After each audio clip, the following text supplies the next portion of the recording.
it's Michelle. Thank you so much for wanting to host a party with me. You are probably wondering what all of that entails. Like, what did I get myself into, right? Well, hopefully, I will ease your fears a little bit because it's going to be a lot of fun. As far as our responsibilities, my main responsibility with the party is to do all the posting and to show off all of the books and generally respond to the comments and the questions that are asked during the party and before.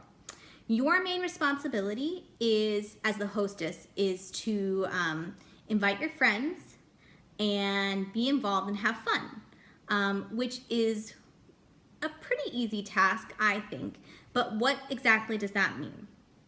So first of all, in terms of inviting your friends, I'm going to give you some tips that are going to help you get better RSVPs and get more RSVPs and also really make your friends happy. So like I said, the biggest part of being the hostess is to invite your friends. When I say invite your friends, I don't mean invite your entire Facebook friend list because we don't want to spam people. That is something that I firmly believe in and something that Usborne Books and More firmly believes in too. So when we invite people, we want it to be targeted at people that we think are going to generally appreciate these books and also want to come to your party. That does not mean just invite your mom friends or your family, even though we really want you to invite those people because obviously that would be a big chunk of who likes our books and our titles. So I don't mean don't invite them, but what I mean is when you're looking at your friends list on Facebook or in your phone contacts or whatever that might be, to think outside the box. We want you to think about your friends, your relatives, and your acquaintances, your neighbors, and then also your kids' friends' parents, people who you might know through swimming or soccer or school or whatever that might be. So all of those people can make wonderful people to invite to a party. We don't want you to prejudge who may or may not want to come because I can say with my own experience of having done this for over a year that you'd be surprised who wants to come. A lot of people who don't have their own kids are looking to buy something for a friend's child, for their niece or nephew, or for a granddaughter or grandson. It could be somebody who babysits, who nannies, who's a school teacher and is looking to build their library, all sorts of things. So you don't want to make assumptions about who to invite. But what I do want you to do is look through your friend list and make a list of, if you can, of about, I would say minimum 50, maximum around 100 people that you would think you would want to invite. We can always adjust that as the time comes, but we want you to specifically come up with those people that you think would be interested. The second thing that you're going to do would be to actually personally message them. And I know that that might seem like a really daunting task, but the reason I'm going to tell you to do this is for several reasons. Number one, Facebook does not always let people know when they're invited to an event, depending on how the person has that their Facebook set up. They may or may not even be aware that you invited them.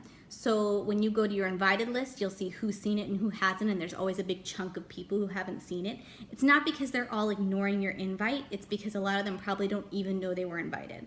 So we want to make sure that people know they were invited to the event, that you make actual contact with them. And also, it really helps in terms of letting people know that you thought of them personally, and that goes a really long way. We don't want to just be adding people to our event. We want to be thoughtful about who we invite and how we reach out to them.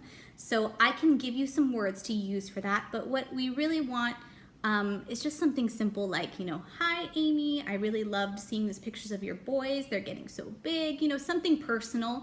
And then followed by, I wanted you to know that I'm having this party and the date and the time, and I really think that you and your family would enjoy these books.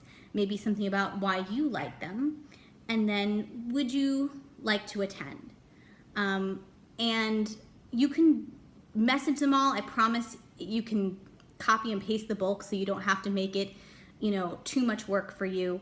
But just something a little personal really goes a long way. And most people will respond to you and say, hey, you know, thank you for reaching out to me. And they'll let you know if they want to attend or not. And hopefully they do. You can also let them know that I do give a free book that there's a drawing for a free book and that you are entered into it simply by attending. So those are all wonderful things. And those are really the main points about inviting guests. If you do get 20 going RSVPs, that does not include you as the hostess and me as the consultant, I will give you $20 extra in free books. So there's a little incentive for you too to make sure that you get those RSVPs. That is really your main goal in terms of inviting people, is to think outside the box, message 50 or 100 people individually. And you can even break it down and do it in a few days in like 10 minutes at a time increments, so it's not overwhelming for you. The other thing that you would be doing as a hostess would be to simply comment and like things that I post. And if you're willing, people really like it when you share pictures of your own children liking the books or your wish list and things like that, because people want to see more from you than from me. So that's really what goes into being a hostess. I hope that that really helps in terms of maybe answering some of your questions. I cannot wait to work with you. I can't wait to give you those extra $20 in free books, and I'm looking forward to your party.